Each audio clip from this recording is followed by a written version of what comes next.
All right, so here we are. Tire lesson 102. I just wanted to reach out to everybody. I got a few things here. I wanted to show you real quick. No, I'm not doing a pre-trip, but I wanted to do this video to show everybody a couple things here. So, remember, we were talking about air pressure. So I wanted to show you everybody something here. So I got my airline out. I carry an airline that I can hook up to the airline for the truck to supply the trailer.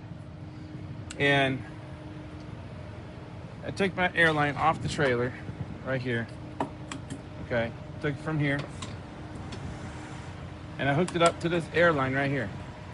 All right, so you can see it.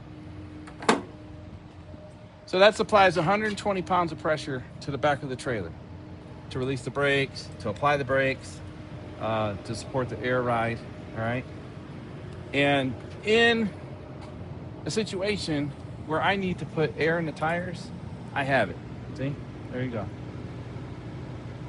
Now, a lot of truck stops have this airline that you can get, and it's already got an air chuck on it. So I'll show you right there. But I carry an air grinder. I got a small impact. I got a drill. All operates on air because I used to be in the shop. So that way, if I got to change a mud flap or something, I got some tools to do it. I carry tools in the truck. So I don't like to be stuck on the road. But I do carry this 50-foot airline, okay? And I can air up the tractor tire or the trailer tire if need be. So here's the air chuck that I hook up to it. I'll show you in a minute. And then here's the air gauge I carry, all right? My air gauge sits in the door, right here, all the time. These couple tools, these 4 tools right here, air gauge light, screwdriver for the slider pins, and a hammer, right? That's why they sit here. I use those on a daily basis, all the time. So, anyhow, so we were talking about tires and the air pressure. So I went and got my paint stick out and I highlighted the side of the tire so you can see it on the camera. It says right here, maximum load single, okay? 6,175 pounds at 110 pounds of cold pressure, all right? And it's load range G.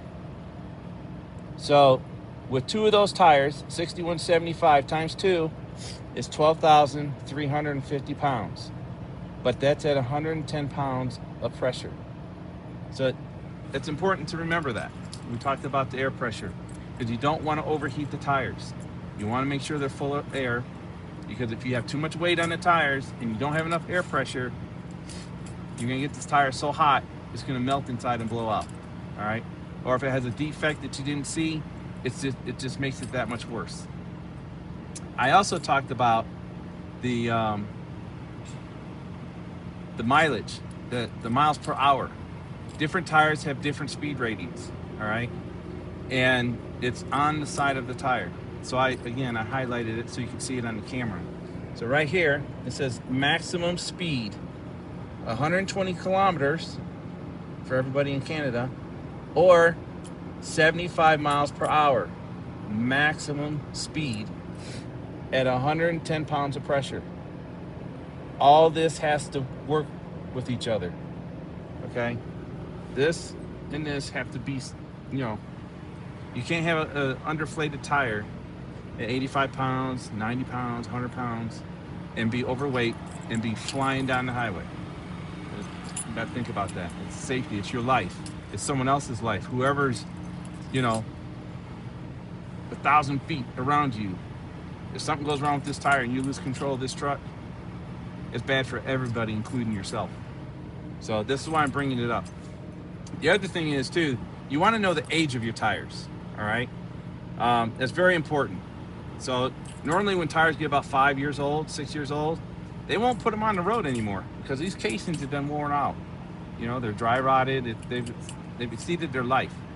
So, and they in the shops, they watch that date very carefully.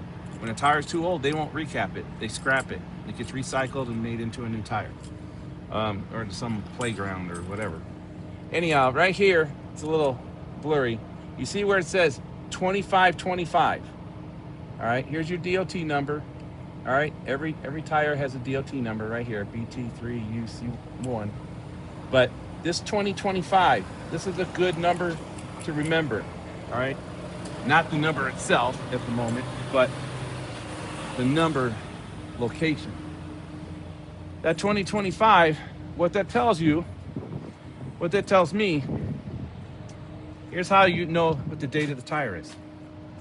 That tire was made in the 25th week of 2025. So if it was made in the first week of 2025, it would say 0125. If it was made on the 51st week, it'd say 5125. So, and it's on every single tire. So you need to know that. When it hits that 5-year mark, it's done, it's toast. But like this tire here, this tire, my drive tire, was made the 24th week of 2025. All right. And here's the load range G. All right. And my rating here is the same thing, 6175 at 110 pounds of cold pressure. Right. And then with duals, this is the dual, we're at 5875 at 110. So it's important to keep track of that. It's important to stick your tires, check them, and then if you need to air them up, you know? So I'm gonna wait for this reefer to start it. But, you know, 110. See right there? So that's important. And I like I said, I carry that air line and this gauge and this air chuck right here. This one. And I'll connect it on the end of the air line so I can air up the tires. And again, like I said, oh, losing you. Hold on, sorry. I'll set you up. Let's see. There we go. All right. So,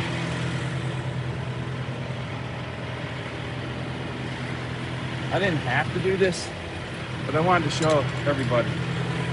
For those of you who don't know, because if you buy this airline in the truck stop, it already comes with a glide hand on it to hook up to your truck, and it comes with, and this is called an air chuck. And normally they're about half this size, but I've got the long one because I used to be in the shop. It's easier for airing up the inside tires. And here's my coupler, just like that. It's that simple. And now I have air. So all I have to do is release the truck, the trailer brakes only, and now, just like that, I have air pressure in the airline. See? So, one thing you gotta keep in mind though, if you're gonna air up these tires, you have to make sure that the truck is full of air. Of course, this thing's gonna run right now. You have to make sure your truck is full of air and that it's running to keep up with the air, because you're gonna put 100 pounds of pressure in here. The truck will put out 120.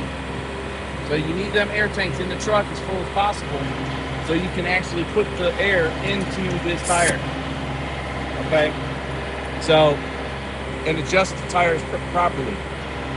Again, most fuel stops, fuel islands have air. A lot of them do. But a lot of them have the hoses torn up and whatnot. You can go to a shop and get your tires aired up. But if I get in a problem, if I get in a pinch, and I need to air up a tire to get me somewhere, So I'm not on the side of the road. This is it right here. Okay. So keep in mind the importance of the air pressure. All right. And so read the weight rating for your front axle in your truck, because you may only have a 12,000 pound axle, and that's highly likely. So every truck has different ratings. Every truck has different size tires. Every truck carries different air pressure. Know the truck you're driving, know the equipment you're using, know what you got to do. But this air hose right here, this has saved me a lot. I might get a nail in this tire and it might be at 40 pounds. And I'm stuck out in the middle of nowhere, right? Or I'm at a shipper or something. And so I'm 20 miles down the road, or I'm 80 miles from the shop. I'm gonna air up this tire with my air hose, right? And I'm gonna go to the shop. I'm not gonna sit on the side of the road. Sitting on the side of the road is a bad place to be. And for anything, for 2 minutes, for an hour, it's a bad place to be. So if you gotta park on the side of the road, it better be because you can't move. And that's how I feel about it. I used to work on the side of the road. I used to run a service truck. Being on the side of the road is a bad place to be. So anyhow, a couple tools to keep. If you don't have an airline, go get one, because it might just help you out. Anyhow, that's Tire 102, and I'm glad you listened. If you got any questions, please ask. I'll talk to you soon. Have a good day. Bye.